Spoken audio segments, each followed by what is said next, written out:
작업 데이터베이스로 전환이라는 버튼이 있어요. 이 버튼을 눌러주시면 안녕하세요. 협업툴 컨설턴트 전시진입니다. 이번 시간에는 노션의 업데이트가 아주 많이 되어서 업데이트된 내용들을 가지고 왔습니다. 자, 오른쪽에서부터 이미 업데이트된 내용이 보이시죠? 요것부터 홈 화면 변경된 UI, UX, 페이지 추천 총 5개의 내용을 가지고 왔습니다. 5개 한번 살펴보시죠. 일단 가장 많이 업데이트된 내용 바로 홈 화면인데요. 이 노션에서는 좀 더 체계적으로 관리하기 위해서 대시보드라는 템플릿을 많이 사용했었어요.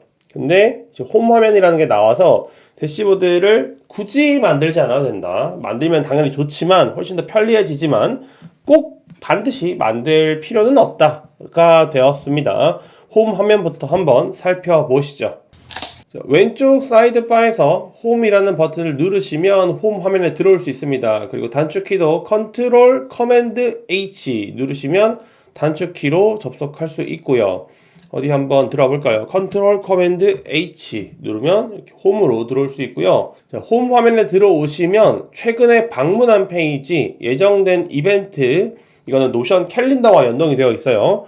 그리고 내 작업 페이지, 리스트, 학습, 추천 템플릿 이렇게 총 6개의 세션으로 이루어져 있어요. 이건 노션에서는 위젯이라고 표현을 하더라고요. 총 6개의 위젯으로 이루어져 있습니다. 최상단에는 이제 저의 별명을, 그러면 세상에서 제일 노션을 잘 활용하는 시진님 안녕하세요 라고 하면 별명을 이렇게 바꿀 수가 있습니다. 그런데 이렇게 별명을 변경하면 나중에 담당자별로 필터링한 페이지에서도 전부 다 바뀌기 때문에 설정을 추천드리진 않아요. 별명 부분을 지우고 싶다, 또는 최근 방문이나 예정된 이벤트 페이지, 위젯들을 없애고 싶다면 오른쪽 상단에서 위젯 표시 숨기기에서 숨겨줄 수 있습니다. 그리고 홈 화면을 가장 먼저 사용하고 싶다, 노션을 처음에 딱 켜자마자 홈 화면부터 보고 싶다고 하시는 분들은 기본 시작 페이지 변경에서 홈을 선택해 주시면 해당 페이지에 들어오고요. 저는 사이드바 최상위 페이지로 설정을 해둡니다.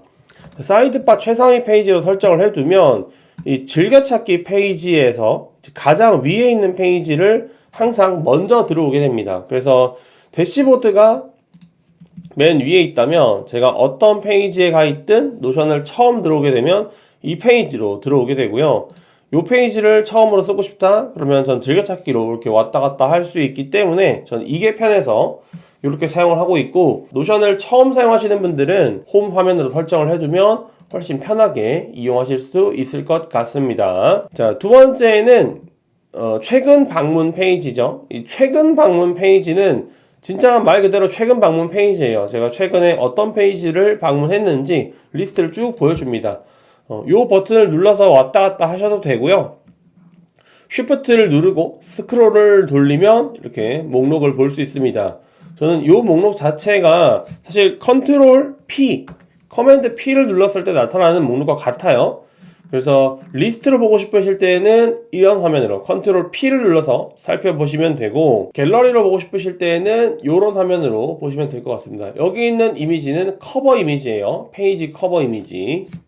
자, 두 번째는 예정된 이벤트입니다. 예정된 이벤트는 노션 캘린더 앱과 연동이 되어서 노션 캘린더 앱에 표시되는 일정들을 제 화면에서 보여줍니다. 아주 편리해졌죠.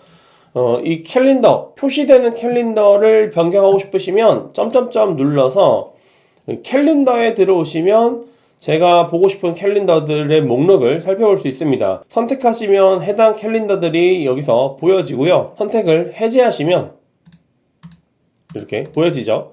선택을 해제하시면 보여지지 않습니다. 자, 캘린더 앱 미러링이라고 되어 있는 건 제가 캘린더 앱에서 설정한 목록을 여기서 그대로 보여지는 거예요. 그래서 일일이 이걸 체크하고 보지 않고 캘린더 앱과 동일하게 목록을 보여주는 거죠. 노션 캘린더 앱을 자주 사용하시는 분이라면 이 노션 캘린더 앱에서 설정한 보기 목록, 캘린더 보기 목록을 설정해 두시면 노션의 홈 화면과 연동해서 사용할 수 있습니다. 자, 그리고 플러스 버튼 눌러서 이벤트를 생성할 수 있는데요. 이벤트를 생성하면 노션 캘린더 앱이 열립니다. 그때 생성되는 가장 기본적인 달력은 어디이냐? 바로 왼쪽 목록에 있는 요 표시입니다. 요 표시만 좀 다르게 동그랗게 들어가 있죠. 이 표시가 있는 캘린더에 얘가 캘린더가 자동으로 등록이 됩니다. 그래서 제가 투두리스트에다가 동그라미를 해뒀죠. 한 번 더. 그러면 이 캘린더에 일정이 등록이 되는 거고요.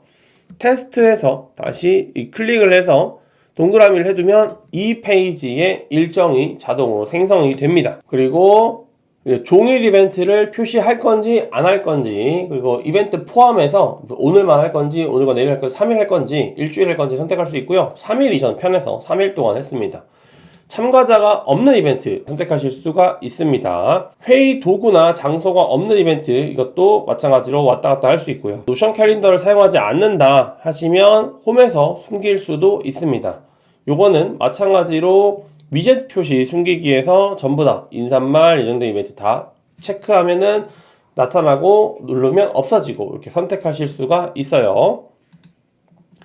자, 그 다음에는 내 작업인데, 내 작업은 내가 선택한 특정 데이터베이스에서 필요한 할 일들만 뽑아서 오는 겁니다. 필터링을 설정할 수가 있죠. 필터링을 해둔 건데, 저는 MyLife라는 데이터베이스가 있어요. 해당 데이터베이스의 작업들을 다 여기로 불러오는 거고, 그 중에서도 상태가 진행 중이거나 진행 전이거나 하는 할 일들만 불러오게 필터링을 해줬습니다. 제가 필터링 하는 거죠. 기본적으로 필터링을 해줘요. 그래서 한번 살펴보면 원본 데이터베이스에 들어오셔서 작업 데이터베이스입니다 라고 표시가 되어 있죠. 해제를 해볼게요. 이렇게 홈에서 제거. 이 데이터베이스에 올 때마다 설정 버튼에 보시면 작업 데이터베이스로 전환이라는 버튼이 있어요. 이 버튼을 눌러주시면 작업 데이터베이스로 설정을 할 수 있는데, 어떤 상태 속성들이 여러 개 있잖아요. 선택 속성이 3개가 있는데 여기서 어떤 것을 상태 속성으로 표시할 것인가를 해서 상태 속성으로 저는 이게 되어 있기 때문에 얘를 선택해 주고요. 담당자 속성이 반드시 필요합니다. 담당자가 없으면 담당자 속성을 만들려고 해요. 새로 만들기라고 뜨거든요. 그래서 담당자 속성을 새로 만들어야 되고, 이 담당자 속성을 만들어서 반드시 나를 걸어줘야 됩니다. 나를 필터로 걸어줘야 담당자 속성에서 이게 홈 화면에 뜨게 됩니다. 그리고 마감일은 날짜 선택하시면 되고요. 작업 데이터베이스로 전환 눌러주시면 작업 데이터베이스가 됩니다. 자, 작업 데이터베이스에서 앞에서 보여드렸던 그 담당자 있죠. 이 담당자가 목록이 쭉 뜰 텐데, 이렇게 반드시 제가 표시가 되어 있어야 항상 이제 내 홈 화면에 뜨게 됩니다. 내 홈 화면에 내가 표시가 안 되어 있으면 내가 뜨지 않으니까 반드시 담당자 속성은 있어야 합니다. 작업 화면에서 뜨면 이렇게 나타나게 되고요. 지금 보시는 화면처럼 데이터베이스를 하나만 넣을 수 있는 게 아니에요. 여러 개의 데이터베이스들 다 넣을 수 있고요. 해당 데이터베이스에서 담당자가 나에게 되어 있는 것들은 다 여기서 살펴볼 수 있기 때문에 훨씬 편하게 이용하실 수가 있습니다. 자, 그 밑에는 리스트라고 되어 있는데, 이거는 데이터베이스를 그냥 링크된 데이터베이스로 제 입맛대로 가지고 오는 거예요. 보시면 아무것도 없죠. 처음에 아무것도 없는 상태에서 제가 원하는 데이터베이스를 고르면 해당 데이터베이스를 여기서 보여주는 겁니다. 그래서 저 같으면 이제 프로젝트 목록을 여기로 불러와서 살펴보거나, 아니면 독서 목록 불러와서 여기서 독서 기록 같은 걸 살펴보실 수가 있습니다. 북리스트 DB 이런 거 있죠. 불러오면 마스터뷰로, 그러면 제가 읽고 싶은 책 목록들 여기서 다 불러오는 거라서, 여기서부터는 데이터베이스가 똑같아요. 우리가 불러온 데이터베이스를 이용하는 거기 때문에 보드를 누르시면 이제 읽고 싶은 책, 읽는 중인 책, 읽다 만 책, 그리고 다 읽은 책들 이렇게 살펴볼 수 있고요. 여기서 제가 하는 방식들은 보통 갤러리로 해서 카드는 작게, 카드 미리 보기는 책 표지가 있으니까 이미지 맞추고, 그리고 이제 속성에서 여기서 필터를 또 걸어주는 거예요. 필터를 읽기 상태에서 읽고 싶은 책으로 해주면 읽고 싶은 책 목록만 여기서 보여지게 되는 거죠. 이름도 바꿀 수 있죠. 이런 식으로 바꿔두면 데이터베이스를, 이 페이지 전체에 뿌려져 있는 데이터베이스를 제가 원하는 형태로 불러오게 되는 겁니다. 그래서 아주 편리하게 페이지를 살펴볼 수가 있습니다. 당연히 데이터베이스 여러 개 불러올 수 있겠죠. 서로 다른 데이터베이스를 불러오는 거예요. 책만 불러오는 게 아니라 뭐 드라마, 할 일, 프로젝트 등등등 다 불러올 수가 있습니다. 학습하기는 노션에서 만들어준 도움말 페이지들입니다. 도움말 페이지들에서 페이지를 클릭하면 해당 페이지가 팝업으로 이렇게 열리고요. 내용을 쭉 읽어볼 수 있습니다. 순서대로 읽어보시고 끄게 되면 이 체크 표시가 되어 있습니다. 이 체크 표시가 된 것들은 없앨 수가 있고, 여기서 완료된 카드 숨기기 있죠. 그래서 내가 더 이상 몰라도 된다, 다 봤다 하는 것들은 완료된 카드 숨기기로 없앨 수가 있습니다. 템플릿도 마찬가지고요. 템플릿도 더 많은 템플릿 둘러보기 누르시면 이제 노션 홈에 있는 템플릿 페이지들이 다시 열리게 됩니다. 원하시는 템플릿 살펴보고 사용하기 누르시면 되고요. 자, 여기까지가 홈 화면이었습니다. 홈 화면 업데이트가 많이 되었기 때문에 한번 사용해 보시는 걸 추천드립니다. 두 번째는 소소한 UI UX가 업데이트 되었어요. 첫 번째부터 한번 살펴보시죠. 수신함 필터가 추가되었습니다. 왼쪽 사이드바에 수신함에 보시면 이게 필터가 생겼습니다. 모든 알림, 읽지 않은 알림, 보관된 알림, 모든 워크스페이스 업데이트된 알림, 이렇게 원하시는 필터를 선택해서 보실 수가 있고요. 작업에서 모두 읽음으로 표시하고 모두 보관, 이런 식으로 작업을 좀 편리하게 비워줄 수가 있습니다. 두 번째는 새 페이지죠. 이 새 페이지란 텍스트가 원래 여기 있었어요. 그러다가 다시 여기로 옮겨가고요.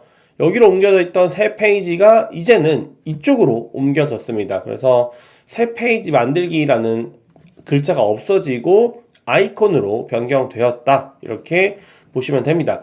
새 페이지를 만들 때는 새 페이지 버튼 누르면 새 페이지가 이 개인 페이지 아래에 생겨요. 개인 페이지 이렇게요.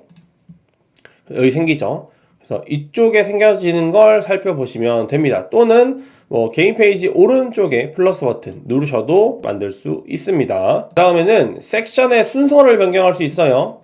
이전에는 이 즐겨찾기 팀스페이스 개인 페이지가 고정이 되어 있었어요. 그런데 이제는 위치를 이렇게 변경해 줄 수 있습니다. 개인 페이지를 위로 올리고 즐겨찾기를 위로 올리고 팀스페이스를 위로 올리고 이런 식으로 왔다 갔다 변경을 해줄 수 있기 때문에 훨씬 편하게 여러분들 원하시는 대로 사용할 수가 있습니다. 자, 그 다음에 도움말과 지원이죠. 원래 오른쪽 아래에 물음표 표시가 있었어요. 그래서 얘를 누르면 도움말과 지원이 나왔었는데 이제는 AI로 대체가 되고 도움말과 지원은 왼쪽 사이드바로 이동했습니다. 도움말과 지원 눌러주시면 설명서 보여지고요. 노션 지원팀에 메시지 보내고 싶으시면 메시지 보내기 누르시면 됩니다. 키보드 단축키도 보여지고요. 노션의 새로운 업데이트된 내용을 보고 싶으시면 새로운 소식 누르시거나 시리얼 유튜브를 살펴보시면 됩니다. 다음 데이터베이스 아이콘이에요. 데이터베이스 아이콘이 뭐냐 하면, 자, 데이터베이스에 보시면 원래는 여기 필터, 정렬이라고 글자로 되어 있었어요. 그리고 새로 만들기도 글자로 되어 있죠. 그런데 여기는 아이콘으로 바뀌었어요. 필터 아이콘, 정렬 아이콘, 검색 아이콘, 편집, 이 데이터베이스 설정이라고 많이 부르는데 설정 아이콘 이렇게 바뀌었습니다. 새로 만들기도 이제 글자로 되어 있지만 이 새로 만들기는 표의 크기가 작아지면 새로 만들기가 플러스 버튼으로 바뀌게 됩니다.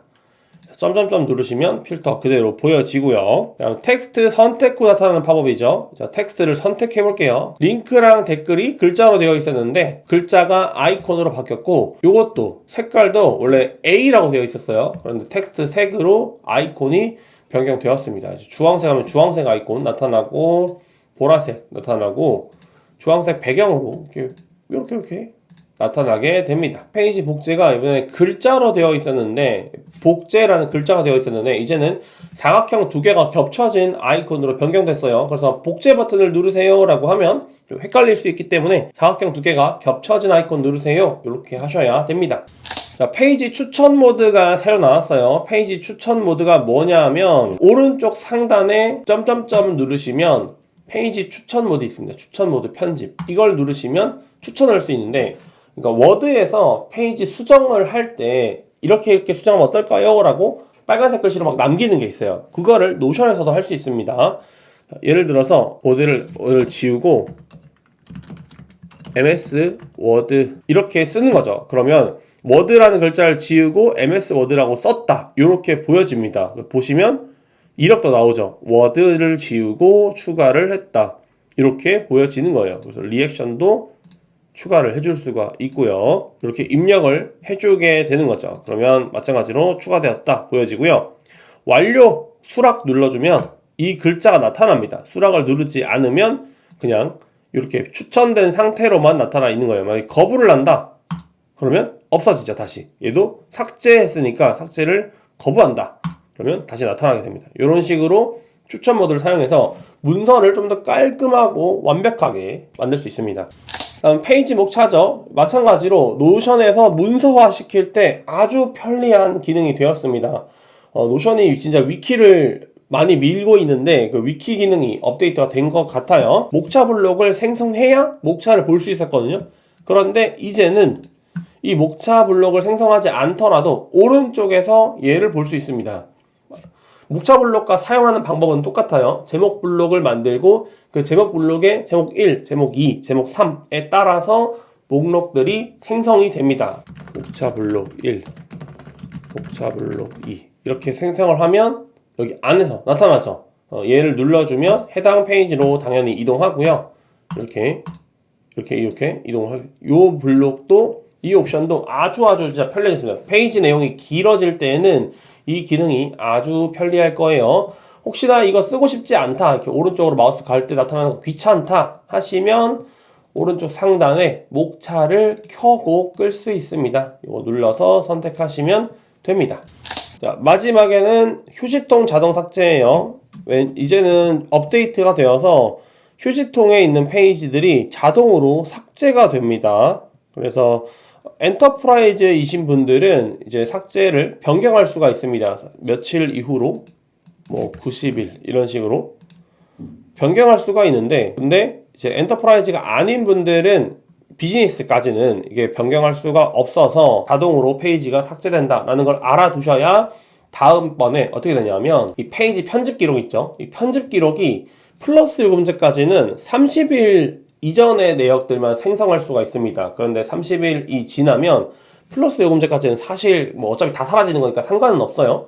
근데 비즈니스 요금제를 쓰시는 분들은 애매하게도 30일이 지나면 사라져 버리니까 기록에는 남아있지만 페이지는 사라져 버리는 경우가 발생하게 됩니다. 그래서 비즈니스 요금제 쓰시는 분들은 주의를 하셔야 되고요.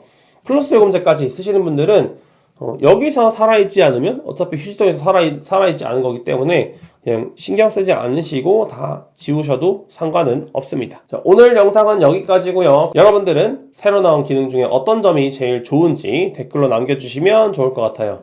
전 다음 시간에 돌아오겠습니다. 안녕!